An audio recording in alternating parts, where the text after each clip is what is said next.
말씀 출애굽기 20장 4절부터 6절까지 같이 찾아서 몇 절 안 되니까 합독하도록 하겠습니다.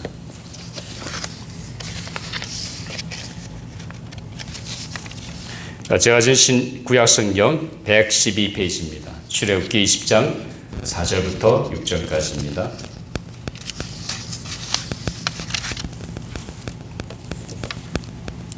다 찾았습니까? 우리 같이 합독합니다. 시작. 너를 위하여 새긴 우상을 만들지 말고 또 위로 하늘에 있는 것이나 아래로 땅에 있는 것이나 땅 아래 물속에 있는 것에 어떤 형상도 만들지 말며 그것들에게 절하지 말며 그것들을 섬기지 말라. 나 네 하나님 여호와는 질투하는 하나님인즉 나를 미워하는 자의 죄를 갚되 아버지로부터 아들에게로 3, 4대까지 이르게 하거니와 나를 사랑하고 내 계명을 지키는 자에게는 1000대까지 은혜를 베푸느니라. 아멘. 하나님의 말씀이었습니다. 우리 잠깐 기도하고 우리 말씀을 나누도록 하겠습니다. 아버지 하나님 감사합니다. 저희들을 이렇게 사랑해 주셔서 오늘도 하나님의 은혜를 사모하여 주의 전에 나오게 해주시니 정말로 감사합니다. 오늘 드리는 이 예배를 통해서 하나님을 만나는 은혜를 허락하여 주시옵소서. 또한 아버지 하나님 오늘 선포되는 말씀 속에서 하나님이 내게 주시는 하나님의 세미한 음성 들을 수 있도록 우리의 마음을 열어주시고 또 성령님의 은혜로 깨닫게 해주시고 또한 순종하는 마음을 허락하여 주시옵소서. 아버지 하나님 무조건적을 오늘도 세워주셨으며 말씀의 도구로만 세워주시고 이 시대에 우리에게 주고자 하는 하나님의 말씀을 잘 대원할 수 있도록 성령님 제 마음과 생각과 입술을 주장하시고 인도하여 주시옵소서.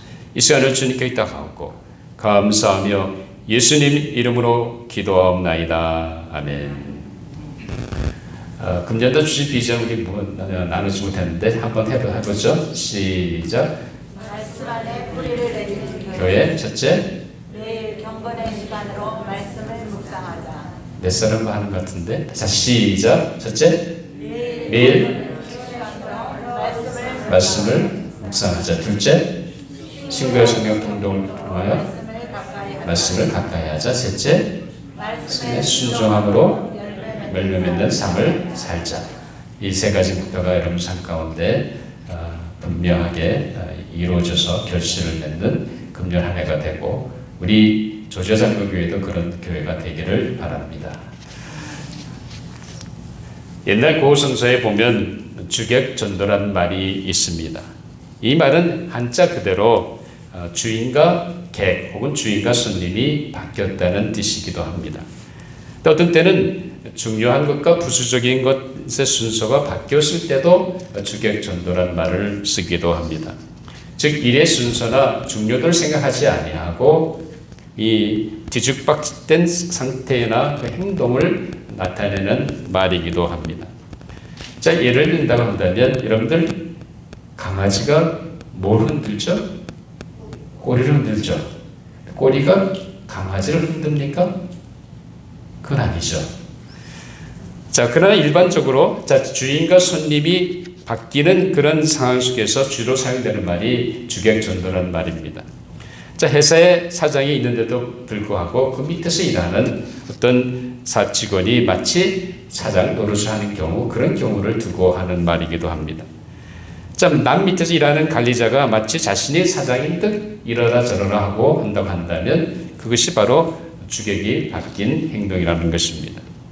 자, 옛날 시대로 말하면 양반가에서는 분명히 이 정실 부인이 있죠. 그런데도 첩이 마치 자기가 정실 부인인 것처럼 처신하고 행동하고 말한다고 한다면 이런 경우를 가리키는 말이기도 합니다. 어쨌든 주객이 전도된 상황, 이런 상황들이 우리 일상생활 살면서 많이 우리가 감지하게 됩니다. 근데 우리가 그리스도인으로서 예수 그리스도를 믿는 하나님의 사람으로 신앙생활 하는데도 우리 신앙생활 속에 그런 주객이 전도되는 그런 삶을 때로 우리가 살고 있다는 사실을 발견하게 됩니다.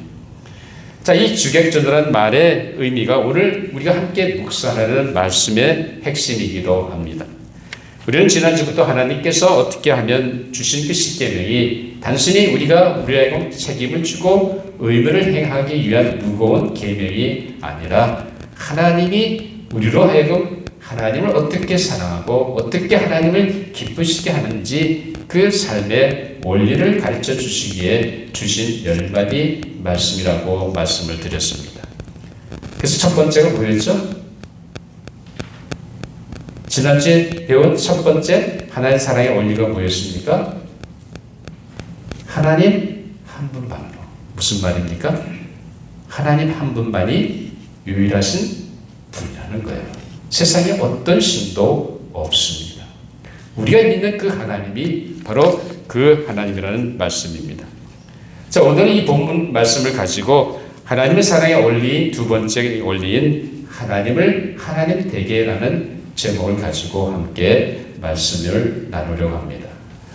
여러분, 하나님을 사랑하면서 그분을 기쁘시게 하는 삶의 첫 번째 원리는 분명히 하나님 한 분만을 하나님으로 믿고 살아가는 것입니다. 다시 말하면 이 하나님만을 온 세상의 창조주와 그 다음에 주권자로 믿고 살아가는 삶입니다. 우리가 그 하나님 믿고 산다고 한다면 우리는 첫 번째 하나님을 사랑하는 삶을 살고 있다는 말씀이 되기도 합니다. 자, 우리가 오늘 하나님을 사랑하는 두 번째 삶의 원리는 하나님을 하나님이 되게 하는 삶이라는 겁니다. 여러분, 하나님을 하나님 되게 하는 건 사실은 단순한 말입니다. 그런데 우리 신앙생활 속에서 보면 어느 순간인가 하나님이 하나님인 것이 아니라 하나님을 저 밑에 내려두고 있다는 사실입니다. 그래서 구체적으로 그러면 우리가 오늘 본문 말씀 속에서 하나님이 하나님 되게 하는 삶이 어떤 삶인지를 우리 오늘 말씀을 통해서 한번 살펴보기로 합니다. 자, 오늘 본문 4절 우리가 함께 읽었습니다. 다시 한번 4절 찾아서 같이 합독하도록 하겠습니다. 너를 위하여 새긴 우상을 만들지 말고 또 위로 하늘에 있는 것이나 아래 땅에 있는 것이나 땅 아래 물속에 있는 것에 어떤 형상도 만들지 말며. 자, 하나님 분명히 어떤 형상을 만들지 말라고 그렇게 얘기하십니다. 자, 그런데 이 말씀을 시작하시면서 하나님이 뭐라고 얘기하십니까? 뭐라 그랬죠? 어떻게 시작했죠? 나를 위하여. 자, 너를 위하여 라는 말에 자, 우리 한번 초점을 맞춰보기로 하겠습니다. 지금까지 우리 인간은 항상 누굴 위해 살았습니까? 나를 위해 살지 않았습니까? 나의 행복과 나의 성공과 나의 출세와 나의 건강과 나의 풍요로움과 나의 안정과 나의 삶의 좋은 것을 위해 살아가는 것이 우리 인생들입니다. 세상에 어느 누구도 자기를 위해서 살지 않은 사람이 없는 줄 압니다. 우리 모두는 다 어디에 초점을 맞춰 있어요? 내가 원하는 것, 다시 한번 뭐예요? 그것이 성공이든지 출세든지 무엇인 간에 사업의 성공이든지 각자 나름대로 자기 인생의 목표를 정하고 그 목표를 가지고 그 목표를 달성하기 위해 달려오는 것이 우리 인간의 삶의 모습이었습니다.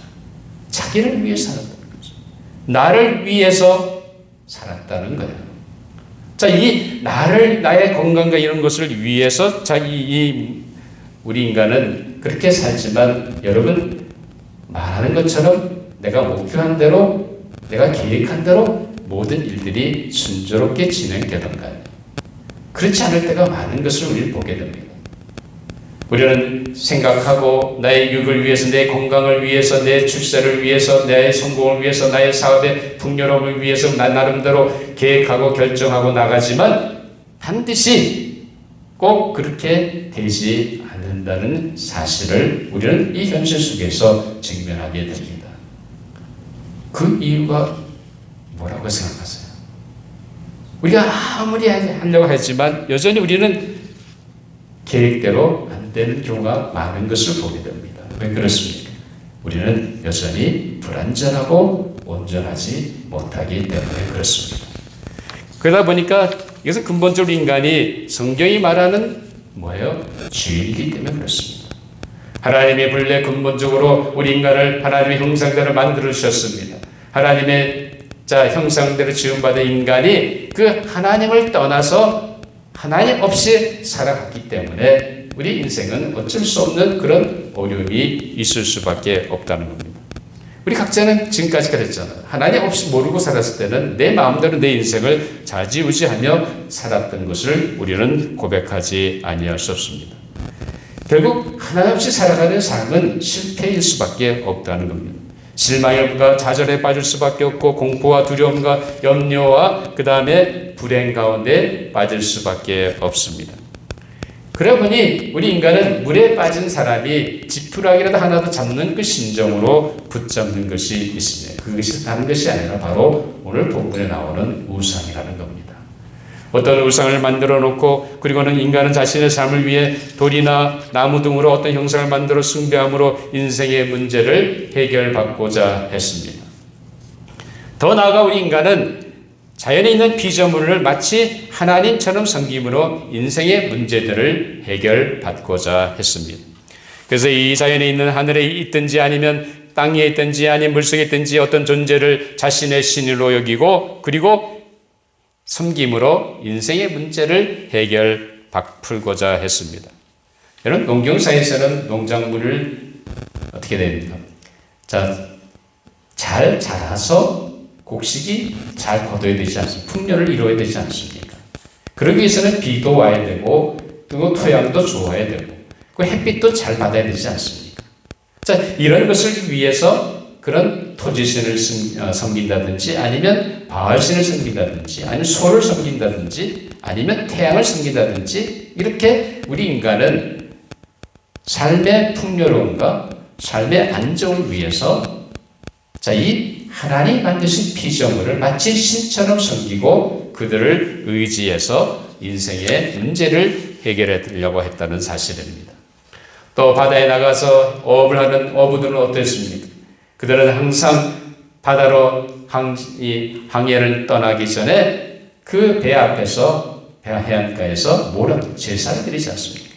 바다신에게 절하고 바다신에게 뭔가 제물을 드려서 그 바다신이 우리 이제 항해를 떠난 우리의 배를 지켜주고 우리로 하여금 풍성한 어획을 가지고 오도록 그렇게 기원하고 나갔다는 사실입니다. 우리 인간은 이렇게 뭔가 하나님 만드신 그 피조물을 마치 신처럼 섬기고 그들을 의지해서 우리 인생의 문제를 해결하려고 했다는 것입니다. 미신을 믿는 사람들은 고시나 강신을 통해 뭔가 인생의 문제를 풀고자 했습니다. 또 어떤 사람들은 산신령이나 아니면 토지신에게 자신의 안전과 출세와 자식의 미래를 맡기기도 했습니다. 그래서 가끔 옛날에 가보면 선앙당에 갈 때 보면 산에 보면 돌무덤이 많이 쌓여있지 않습니까? 다 소원하는 거예요. 그 산신령이 뭔가 자기의 소원을 풀어주고 해결해 줄 것을 믿었다는 겁니다. 또 불교를 믿는 사람들은 부처에게 인생의 모든 문제를 가지고 나가서 뭐 합니까? 부처에게 1000번 잘리지 않습니까? 하루 1000번 소원하잖아요. 절하고 소원하고 절하고 소원하고 수도 없이 하잖아요. 결국 우리 인간은 어떤 우상을 만들든지 아니면 이미 존재하고 있는 피조물을 마치 신처럼 받들어 섬기면서 그거로부터 어떤 능력과 힘과 공급함을 받고자 했습니다. 그렇기 때문에 하나님은 오늘 5절 6절에서 뭐라고 경고하십니까? 우리 5절 6절도 한 번 더 찾아서 같이 한번 읽어보죠. 시작. 그것들에게 절하지 말며 그것들을 섬기지 말라. 나 내 하나님 여호와는 질투하는 하나님인즉 나를 미워하는 자의 죄를 갚되 아버지로부터 아들에게로 3, 4대까지 이르게 하거니와 나를 사랑하고 내 계명을 지키는 자에게는 1000대까지 은혜를 베푸느니라 라고 말씀하셨습니다. 또 어떤 경우는 그뿐만 아니라 인간 자신이 스스로 신이 되기도 했습니다. 과거 여러분 옛날 히브리 민족의 역사 속에서 보면 애굽이라는 나라는 어떤 나라였습니까? 그 애굽이라는 나라는 그 토지신을 믿으시면서 특별히 그 모든 신 중에 가장 뛰어난 신이 바로 그 애굽이라는 땅덩어리를 다스리는 바로 왕이었습니다. 그 바로 왕을 대할 때 신처럼 대입했다는 거죠. 그래서 그 바로 왕이 그들의 삶을 지켜주시고 그들의 삶의 번영을 가져준다고 그들은 생각했습니다. 또 뿐만 아니라 로마 시대에 보면 참 위대한 로마의 황제들을 그가 죽은 다음에 그를 신격화하는 황제 숭배 사상이 있었습니다. 그런 황제를 인간이었음에도 불구하고 신처럼 받들어서 그 황제를 숭배하는 그런 일들이 과거에 있었습니다. 이런 인간의 교만과 지식과 이런 것을 가지고 마치 인간이 신인 것처럼 마치 인간이야말로 엄청난 능력이 있고 그리고 권세가 있는 것처럼 착각하고 그 인간을 신처럼 받들어 섬겼던 것이 우리 인류의 역사 속에서 보게 됩니다. 그러나 이러한 인간의 모든 노력과 집착 속에는 분명히 하나님을 섬기고 싶어 하면서도 그의 마음속에 이런 형상을 만들어서 그 형상한테 전하고자 하는 마음이 있다는 겁니다. 그 형상한테 하나님께 드려야 할 그 섬김을 그 우상에게 자신을 헌신하려고 한다는 거죠. 그래서 하나님보다는 그 형상에 더 기대고 뭔가 자신의 문제를 해결받고자 합니다. 우리는 이런 인간의 노력에 분명히 깨달아야 할 사실들이 있습니다. 무슨 말입니까? 첫째는 우상을 만들어 섬길 때 그 순간 우리는 하나님 창조주 되신 하나님을 우리의 주권자 되신 하나님을 밑에 내려놓는 겁니다. 누가 올라가는 거예요? 내가 섬기고 내가 받드는 그 우상이 하나님 자리를 대신하게 된다는 겁니다. 우리도 나도 모르는 사이에 그렇게 된다는 거예요. 여러분의 사랑하는 가족 중에 아마 남편이 그렇게 될 수도 있고 아내가 될 수도 있습니다. 자식이 어느 상인가 내 삶의 우상이 될 수도 있다는 거죠. 어느 순간인가 하나님의 자리에 누가 차지하느냐? 하나님 만드신 피조물이 하나님이 된다는 거예요. 그것이 우상이다. 이거는 하나님 앞에서 엄청난 죄악입니다. 하나님 뭐라고 하십니까? 그 죄악을 하나님이 어떻게 한다고요? 3, 4대까지 하나님이 내리신다고 분명히 말씀하셨습니다. 사람들 여러분, 우리는 하나님을 섬긴다고 하면서 나도 모르는 사이에 하나님 만드신 피조물을 마치 하나님처럼 섬기고 받드는 우리의 마음이 있다는 겁니다. 오늘 우리는 그것을 분명히 내려놓아야 합니다.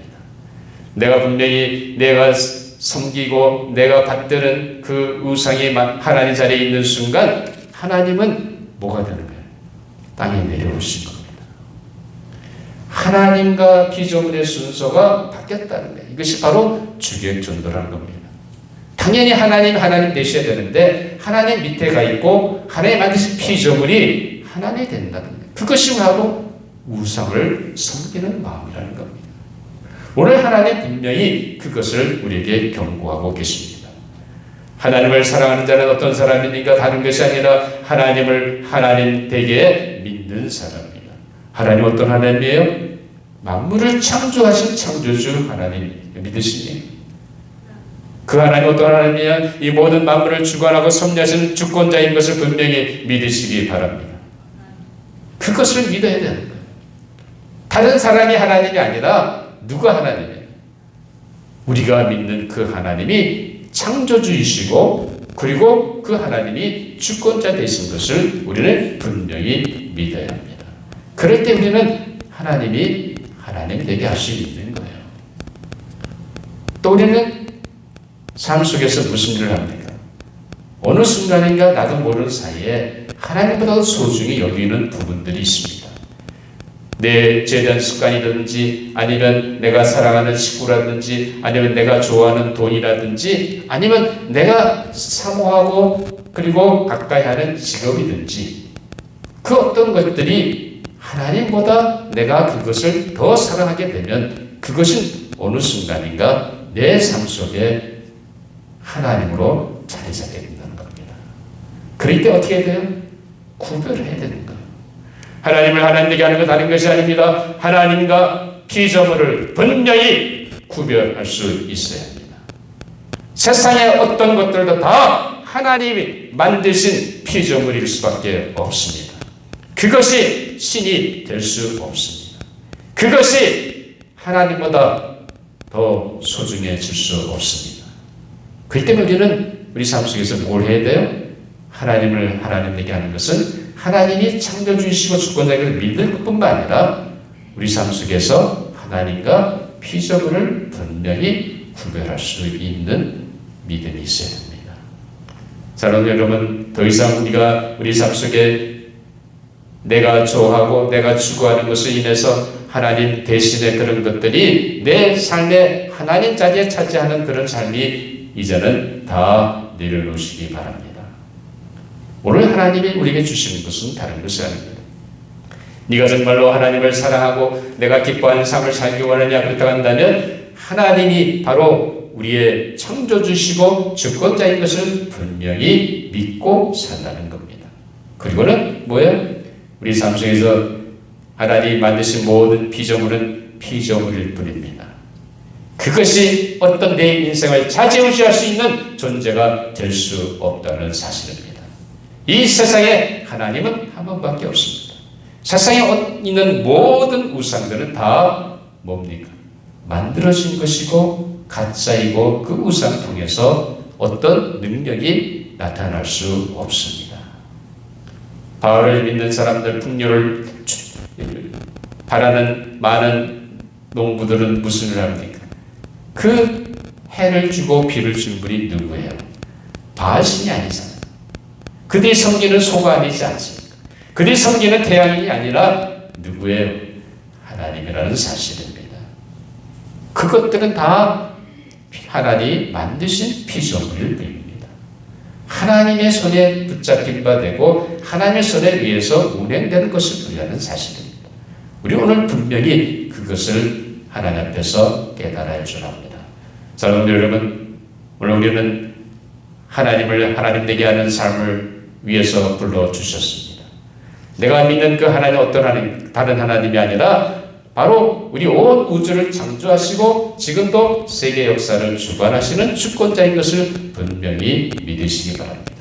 그 믿음 가지시고 내 삶 속에 있는 여러 가지 많은 내가 드리고자 하는 모든 것들을 분명히 창조주와 되시는 하나님과 피조물을 구분해서 저것들은 역시 피조물일 뿐이야. 돈이 아무리 많으면 무슨 소용이 있습니까? 돈이 있으면 물론 편안하겠죠. 물질적으로 풍요롭겠죠. 또 나를 내 장래를 내 남은 이 은퇴 후의 삶을 내 자식들이 잘해줄 것으로 기대하십니까? 기대하실 분 많겠죠, 당연히. 그렇죠? 그런데 그것이 전부가 아니라는 거죠. 여러분 삶에 우리 분명히 돈이든지 자녀든지 모든 이 것들은 다 뭐예요? 부수적인 겁니다. 피조물인 겁니다. 하나님만이 창조주시고 주권자인 것을 분명히 믿었고 그러므로 말미암아 여러분 삶 속에 하나님을 하나님 되게 하는 그런 믿음의 삶을 살아가는 성도 여러분들이 되시기를 바랍니다. 그래서 그런 하나님이 하나님 되게 하는 삶을 통해서 내가 하나님을 더 사랑하고 하나님 기뻐하시는 삶을 살아가는 모든 조자 장로의 믿음의 성도 여러분들이 되시기를 주님의 이름으로 축원합니다. 기도하시겠습니다. 아버지 하나님 감사합니다. 저희들에게 이게 엄청난 도전을 주심을 감사합니다. 우리가 지금까지 신앙생활을 한다고 하면서도 하나님을 창조주로 주권자로 믿는다고 하면서도 때로는 우리가 그 하나님을 외면하고 하나님을 마치 피조물처럼 여겼던 저희들의 연약함을 용서하여 주시옵소서. 이제는 분명히 우리가 믿는 그 하나님이 창조주시고 주권자 되심을 믿고 우리가 지금까지 의지하고 섬기려던 모든 우상들은 아무것도 아닌 것을 깨닫고 하나님을 하나님 되게 하는 신앙으로 삶으로 하나님을 사랑하며 하나님 기쁘시게 하는 아름다운 믿음의 백성들이 되게 하여 주시옵소서. 감사하며 예수님 이름으로 기도하옵나이다. 아멘.